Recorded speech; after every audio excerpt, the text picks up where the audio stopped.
Olá, bom dia, boa tarde, boa noite, boa madrugada. Muito obrigada por você parar aqui no Mais de Deus Podcast para aprender a palavra de Deus, essa palavra que transforma, essa palavra viva e que dá outro destino à nossa vida. Quero agradecer aos amigos de Houston, Katy e São Paulo. São as cidades onde o meu podcast, o Mais de Deus Podcast, é mais escutado. São essas 3 cidades. E eu quero agradecer a todas as cidades no Brasil, aqui nos Estados Unidos, Portugal. Temos amigos em Angola, na cidade de Luanda, a Moçambique, que tem nos mandado mensagem, e eu quero te agradecer por você estar aqui conosco, aprendendo a palavra de Deus, e também vários outros países que têm mandado mensagem e que têm sido alcançado por essa palavra. Muito obrigada. Eu gostaria de perguntar, você é uma pessoa satisfeita financeiramente? Você está feliz com a sua vida financeira? Olha, nós tendemos a pensar que a satisfação financeira, ela somente acontece quando nós temos muito dinheiro. Mas eu quero dizer para você que isso é um mito. Nós vamos aprender hoje, nas palavras de Jesus, que a satisfação financeira não tem a ver com o quanto nós ganhamos, mas tem a ver com o modo como nós aplicamos o nosso coração àquele dinheiro, aquela parte da vida econômica. Nós estamos estudando sobre mordomia no reino de Deus. Esse estudo é a parte B do estudo anterior, onde nós falamos sobre a mordomia no tempo, mordomia nos talentos, e hoje nós vamos estudar sobre mordomia no dinheiro. Elia, o que é um mordomo? Eu não quero ser mordomo. A palavra mordomo quer dizer um administrador. Se você é um administrador da sua casa, da sua família, ou se você é um administrador de empresa, um administrador é um mordomo. Como o melhor exemplo que nós temos na Bíblia, por exemplo, é José, que foi para a casa de Potifar como administrador. Potifar entregou a José todas as responsabilidades da casa, dos seus bens, para José administrar. E ele era um mordomo de Potifar. A Bíblia nos diz que, ao invés do que nós pensamos, de que nós somos donos, nós tendemos a pensar, eu sou dono disso, eu sou dono daquilo. Na verdade, como nós vimos no estudo anterior, nós não somos donos de nada, absolutamente. Nem mesmo da nossa vida, que está nas mãos de Deus. Eu vou ler para você o Salmo 24, o verso 1, que diz assim: do Senhor é a terra e tudo o que nela existe, o mundo e os que nele vivem. Isso significa Deus criou os planetas, tudo que você e eu possuímos, do sapato, da sandália que nós calçamos, até o iPhone, o computador, a televisão onde você está assistindo esse programa nessa hora, a matéria-prima, a matéria original de onde isso foi construído, foi criado por Deus. Deus criou e Ele, portanto, é dono de todas as coisas. Até a nossa vida, nós viemos, Deus criou a nossa vida, escreveu a nossa história, colocou no livro da vida. E Ele, então, nos enviou para a terra com os talentos que Ele nos deu. Então, tudo que nós chamamos de nosso, na verdade, um dia nós deixaremos para trás e nós iremos para a eternidade, porque nós somos apenas mordomos do nosso tempo, dos nossos talentos, das nossas finanças, e um dia nós vamos deixar para trás. Por mais que nós amemos o nosso dinheiro, por mais que amemos os nossos talentos ou o nosso tempo, esses são bens, são favorecimentos temporais que Deus colocou em nossa mão para nós administrarmos. Como vemos no estudo anterior, falando sobre mordomia, o que nós estamos fazendo com o tempo que Deus tem nos dado? O que nós estamos fazendo com os talentos que Deus tem nos dado? E o que nós fazemos com o dinheiro que Deus tem nos dado? Eu gostaria de ler para você o livro de Tiago, capítulo 1, o verso 17. Olha o que Tiago nos diz nesse texto aqui. Tiago 1,17.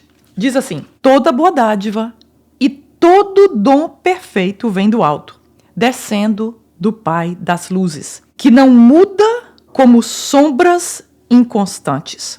Tiago está nos dizendo que tudo que nós possuímos, pequeno e grande, veio das mãos do nosso Deus. Mas você pode pensar, Hélia, mas eu trabalho duro todos os dias, 5, 6 dias por semana, e você está me dizendo que o que eu tenho vem de Deus, não foi do meu suor? Olha, se Deus não nos der saúde, nós não podemos nem levantar da cama. Se Deus não nos der inteligência, condições físicas, condições intelectuais, nós não podemos fazer o que nós fazemos. Assim, o trabalho que nós achamos que nós trabalhamos é verdade, nós fazemos a nossa parte, mas foi Deus que criou todo o cenário, foi Deus que preparou todas as coisas e colocou esse trabalho nas nossas mãos. Você pode pensar, não, Hélia, mas os bens que eu tenho foi herança do meu avô, do meu tataravô? Olha, se Deus não tivesse colocado a sua mão sobre nós, nós nem estaríamos aqui e nem avô nós teríamos. Então, tudo, se você fizer uma análise honesta, você vai observar que tudo que está nas suas mãos e tudo que você é, e eu sou e tenho, foi dado, foi nos entregue por Deus para nós administrarmos. Nós intencionalmente esquecemos que foi Deus quem proveu as coisas pequenas e grandes que temos. É mais fácil para nós esquecermos que foi Deus quem proveu tudo isso na nossa vida, porque se nós pensarmos que Deus nos deu, então nós temos que, no mínimo, trazer um coração grato a Ele por aquilo que Ele nos deu e nos proveu. Não é verdade? Então nós preferimos inconscientemente esquecer e fazer de conta que nós somos donos dos nossos negócios, nós somos donos das nossas finanças e nós fazemos como nós queremos e desejamos. Tudo que nós apreciamos nessa vida aqui, nós iremos deixar para trás. Por isso, Jesus disse, olha, não ajunte tesouro na terra, onde a traça corrói e o ladrão rouba. Mas ajunte tesouro nos céus, onde a traça não corrói e ladrão não pode roubar. Isso está escrito em Mateus capítulo 6, o verso 19 a 21. O que isso quer dizer? A Bíblia, ela também nos diz em Eclesiastes que nós precisamos enjoy, nós temos que usufruir da vida que Deus nos deu. Salomão nos ensina isso. Nós temos que ter alegria, nós temos que ter alegria na comida, nós temos que ter alegria em estar com nossos amigos, estar com a nossa família, em divertirmos, em fazer uma viagem. Não há nenhum pecado nisso. O que Deus está apontando aqui na sua palavra é que precisamos tomar cuidado para não colocar o nosso coração nos bens materiais. Primeiro, porque esses bens vão passar, esses bens são temporários, mas a vida eterna será para todo sempre. Não é sábio nós gastarmos todo o nosso tempo, todo o nosso talento nesta dimensão, aplicando numa coisa que é temporária. Você concorda comigo? É sábio nós aplicarmos no nosso tesouro nos céus, porque é para lá que nós estamos indo, é para lá que será a nossa vida eterna. Além do mais, não há segurança nessa vida terrena. Pode ser que você tenha hoje e que amanhã você não tem mais. Pode ser que você que está me escutando, você já passou por essa experiência de você ter tido recursos financeiros e por alguma razão, por a situação do mercado ou por outra situação, sumiram, acabou. E hoje você se encontra machucado e numa situação difícil. E eu quero te convidar nessa palavra, nesse estudo bíblico, de que Deus tem um plano. Os planos de Deus para nós são melhores do que os nossos próprios planos. E a nossa felicidade não está no dinheiro. Sabe por quê? Porque comprovadamente, quanto mais dinheiro uma pessoa tem, mais ela deseja ter mais dinheiro. E quando se pergunta a uma pessoa quanto é mais ou menos para ela a quantidade de satisfação financeira, a pessoa sempre diz algo que ainda está à frente. Ou seja, há uma insatisfação e um desejo que nós chamamos de ganância, que a Bíblia condena completamente, que nós estamos querendo mais e mais e mais. Esse estudo é para nós meditarmos que a nossa alegria, a nossa satisfação não está no mais, não está em ter mais dinheiro. A nossa satisfação está em ter uma vida onde Jesus Cristo é o nosso foco, é o nosso tesouro, é a nossa alegria. E a partir daí, sabe o que acontece? Ele supre cada uma das nossas necessidades. Olha, eu posso dizer para você com propriedade, eu tenho visto Deus suprir as minhas necessidades muito mais, mas muito mais do que eu pudesse um dia imaginar. Como é que isso acontece, Hélia? Esse evangelho que nós pregamos e que nós vivemos é um evangelho transformativo.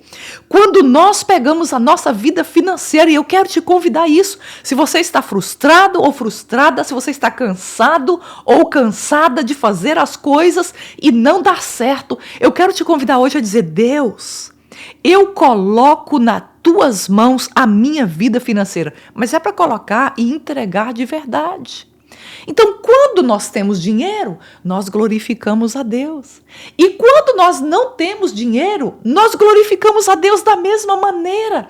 É isso que Ele deseja, que o tesouro do nosso coração não seja os nossos bens materiais, mas que o tesouro do nosso coração seja o próprio Jesus. Nós precisamos nos perguntar: onde estou estocando o meu tesouro? Você trabalha todos os dias, eu sei que você trabalha duramente, mas você está trabalhando para estocar algo, para juntar algo, e esse algo que você está juntando é para onde que você está juntando? É para a sua conta bancária? Ou você está trabalhando para juntar o seu tesouro nos céus? Como Deus é o dono e nós somos meros administradores, nós dependemos dele para nos orientar em como ele deseja que administremos os recursos que ele nos confiou. Como é que nós fazemos isso, Hélia? Através da oração, através da leitura bíblica e através da orientação do Espírito Santo em nós. O dinheiro que Ele coloca nas nossas mãos é para nós glorificarmos ao reino dEle, ao nome dEle primeiramente e segundamente para trazer suprimento para nós, para a nossa família, e não para aí. O dinheiro que Deus coloca na nossa mão é para abençoar outras pessoas, essencialmente as pessoas que estão em necessidade. Por isso que Deus deseja que nós sejamos um mordomo na mão dele, onde ele é o Senhor, onde ele pode confiar. Sabe por que muitas vezes Deus não pode confiar as riquezas das nossas mãos, as riquezas que talvez nós tanto pedimos e tanto desejamos? Porque nós iremos administrar essa riqueza de forma errada. Deus deseja que o dinheiro que Ele coloca na nossa mão seja primeiramente para abençoar o reino dEle, porque Ele é o Senhor, Ele é o chefe, Ele é o boss, como nós dizemos em inglês. Então nós temos que ter esse coração flexível e aberto, e tudo que Deus deseja é que você e eu sejamos um administrador, uma administradora fiel às finanças e ao que Ele coloca. Peraí, Ele coloca os recursos dEle nas minhas mãos, então o que eu preciso focar primeiramente são os interesses dEle, do reino dEle, e depois os meus, porque afinal de contas o que eu estou administrando não pertence a mim. Foi-me entregue para eu administrar temporariamente até o dia que eu volto para a eternidade. As pessoas me perguntam: Hélia, eu tenho que dar o dízimo? Eu tenho que dar oferta? Eu quero dizer para você que você não tem que dar o dízimo e oferta. Porque quando isso se torna uma obrigatoriedade na nossa vida, ela perde completamente o sentido pelo qual ela é feita. Então, quando Deus nos dá o dinheiro, a primeira coisa que nós precisamos fazer é ter a bênção de Deus sobre esse dinheiro. Como? Lá em Malaquias 3:10 diz assim, você pode conferir aí na sua Bíblia: trazei todos os dízimos à casa do tesouro para que haja mantimento na minha casa. E provai-me nisto, diz o Senhor. Então, a primeira coisa que nós vamos fazer quando nós recebemos qualquer dinheiro, olha, se você quer ter a bênção de Deus, dê o seu dízimo. Se você nunca entregou o seu dízimo, passa a entregar a partir dessa palavra e você vai ver a paz que Deus vai trazer ao seu coração. A Bíblia diz que se você der o dízimo, você vai prosperar e tornar uma pessoa rica. Não, a Bíblia não promete isso. Mas a Bíblia diz que Deus vai suprir as suas e as minhas necessidades. Você entende? O ponto para Deus não é sermos uma pessoa rica e próspera aos olhos do mundo secular. O ponto de Deus é que nós tenhamos Jesus como foco e nós tenhamos as nossas necessidades supridas e tenhamos uma vida satisfeita. É isso a proposta que Deus tem para nós. Você pode me dizer, Elia, mas espera aí, nós estamos agora no tempo da graça, não tem mais a lei de Deus como era vigorada antes. Por que então que eu tenho que dar o dízimo ainda? Olha, eu quero dizer que o dízimo foi estabelecido por Deus muito antes dele dar as leis a Moisés. Lá em Gênesis 14, 17, e eu faço questão de ler esse versículo para você entender que antes da lei, Deus já havia estabelecido o dízimo. 14:17 diz assim: voltando Abraão da vitória sobre Quedorlaomer e sobre os reis que a ele se haviam aliado, o rei de Sodoma foi ao seu encontro no vale do Savé, isto é, o vale do rei. Então Melquisedeque, rei de Salém e sacerdote do Deus Altíssimo, trouxe o pão e o vinho e abençoou Abraão, dizendo: bendito seja Abraão pelo Deus Altíssimo, Criador dos céus e a terra. Nós estamos vendo aqui, muito no começo, antes da lei, antes do Sinai, Deus abençoando Abraão através do sacerdote Melquisedeque. Quando nós trazemos o dízimo à casa de Deus, nós estamos então criando o caminho para Deus abençoar a nossa vida financeira. Na matemática de Deus, 90% é mais do que 100%. Não me pergunte porque eu não sei explicar isso para você. Mas se você ficar, não, eu não posso tirar 10% do meu salário, você acha muito isso, mas eu quero dizer para você que quando você fica com os 90%, após entregar o seu dízimo, isso é mais do que aquele 100% que você tinha anteriormente, porque Deus vai dar a bênção dele sobre as suas finanças. É interessante que Jesus está lá assistindo no templo as pessoas entregarem os dízimos e oferta. Então Jesus assiste uma viúva. E a viúva pega então a única moeda que ela tem e ela entrega no ofertório. E Jesus então disse, chama os discípulos e ensina, olha, essa mulher deu mais do que qualquer outra pessoa nesse lugar. Isso está lá em Marcos 12, 41, 44. O que é isso? O que importa não é o tanto que nós damos. Talvez você dê uma oferta, vamos dizer, 5 mil reais, 1.000 reais, 500 reais. Mas eu tenho uma oferta muito grande. Eu quero dizer que Jesus está vendo, não é o tanto que você deu, mas o tanto que você ficou. O tanto que ficou na sua conta bancária. Mas, acima de tudo, isso não é uma obrigatoriedade. Agora eu vou ler para você 2 Coríntios 9:7, para nós fecharmos esse estudo. Olha o que a palavra de Deus nos diz. Cada um dê conforme determinou em seu coração, não com pesar ou com obrigação, pois Deus ama quem dá com alegria. Pense bem, Deus te deu os recursos, colocou em suas mãos para você administrar. Nós não somos donos dos nossos recursos. Quando nós morremos, a casa que nós moramos vai ficar aí. Ou se alguma coisa acontecer, nós vimos agora na Turquia o que aconteceu na Síria, com um terremoto em segundos, casas, todos os bens foram destruídos completamente. Porque, na verdade, aquelas pessoas não eram as donas, elas eram mordomos do que elas estavam usando. Então, agora a palavra de Deus nos diz, olha, dê com alegria.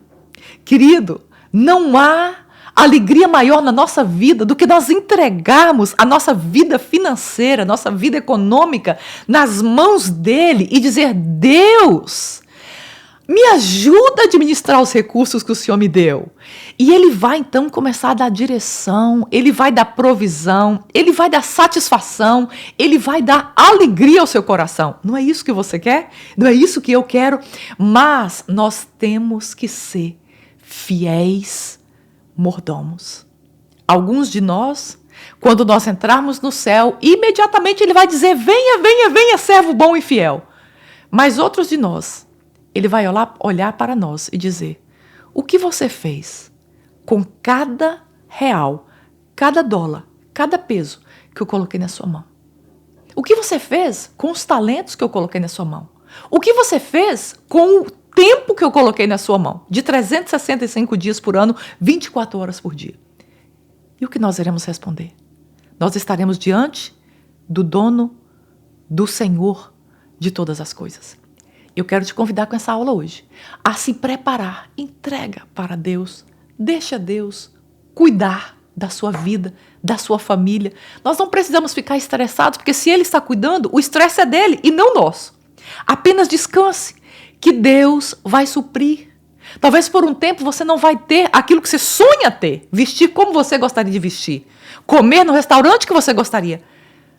Talvez por um tempo, como o povo no deserto, nós vamos ficar somente com o suprimento, mas não vai faltar comida na sua mesa, porque Ele diz que segundo a sua riqueza em glória, Ele supre as nossas necessidades. Tenha fé, confie no Senhor seu Deus e você verá a glória de Deus na sua vida e a sua alegria completa. Olha, assista o estudo, a parte A desse estudo, onde nós falamos sobre mordomia no reino de Deus, a mordomia no tempo que Deus nos deu e agora mordomia nos talentos e na vida financeira.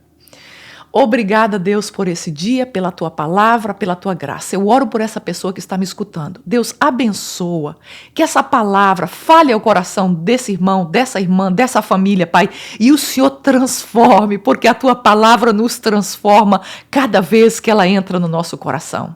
Eu peço a tua bênção sobre essa pessoa, em nome de Jesus. Muito obrigada por você ficar comigo até o final desse estudo bíblico. Olha, clica aí em compartilhar e manda essa palavra para um amigo, para uma amiga. Eu estou nessa missão de compartilhar a palavra de Deus e eu te convido a me ajudar nessa missão de levar a palavra de Deus a outras pessoas. Coloca aí o seu sininho, clica no seu sininho para que você seja notificado do próximo estudo bíblico que nós teremos. Assista o estudo anterior, não esqueça, para que você tenha então a mensagem completa desses 2 estudos bíblicos sobre mordomia no reino de Deus. Muito obrigada e até a próxima, se Deus quiser.